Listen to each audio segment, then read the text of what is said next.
Hi everyone, today we are going to learn about a super important word in English, now. Akkam jirtu har'a gochima Ingiliffaa iddoo baay'eetti fayyadamna. Now kan sirriitti ilaallu ta'a. Kanaafuu gochima kana sirriitti barachuudhaaf qophii ta'a. Now jechuun beekuu yookaan immoo baruu jechaadha. Tole, hima salphaa tokko fudhannee sirriitti gadi fageenyaan akkamitti now akka fayyadamnu haa ilaallu. Okay, example number 1. I know the answer. Waliin irraa deebinu. I know the answer. Deebii isaa beeka jechuudha. Himoota biraa akkanaa uumuudhaaf iddoo the answer jedhu jechoota biroo bakka buusuu qofatu nurraa eegama. For example, I know nothing. Waliin irraa deebinu. I know nothing. Ani homaa hin beeku jechuudha. And example number 3. I know him. Waliin irraa deebinu. I know him. Ani isa beeka jechuudha. Kanaaf iddoo the answer jedhu nothing fi him bakka buusuudhaan himoota gara olii kana uumuu dandeenyeerra jechuudha. Isin immoo hima mataa keessanii I know dhaan jalqabu ijaaraa kan ijaartanis koomentii jalatti naaf barreessaa isiniifan ilaala jechuudha.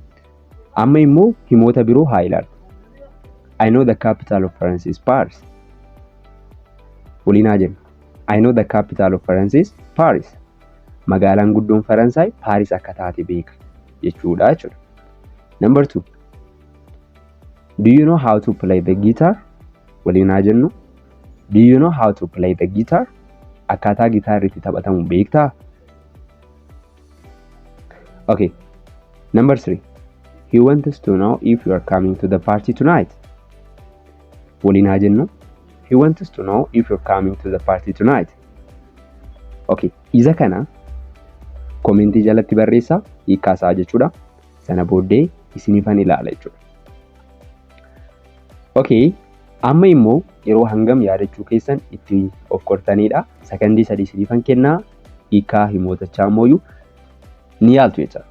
Okay, so number 1. I know the answer. Waliin haa jennu ammas. I know the answer.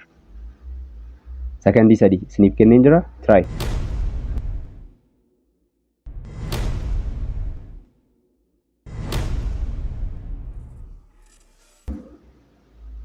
Deebii isaa beeka jechuudha. Number 2. I know nothing. I know nothing.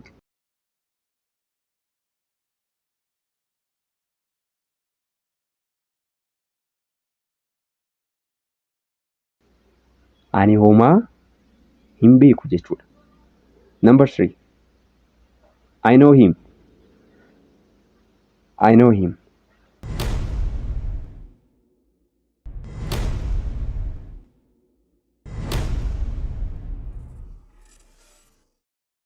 Ani isa beeka jechuudha. Number 4. I know the capital of France is Paris. I know the capital of France is Paris.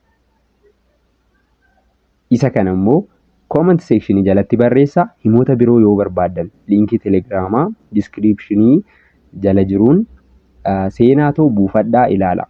Barnoonni har'aa kana fakkaataa yoo isinitti toleera ta'ee like akkasumas immoo haaraa yoo taatan subscribe gochuu keessan akka hin raaffanne kallattiidhaan barachuu yoo barbaadan lakkoofsa kanaan na dubbisaa. Keep practicing.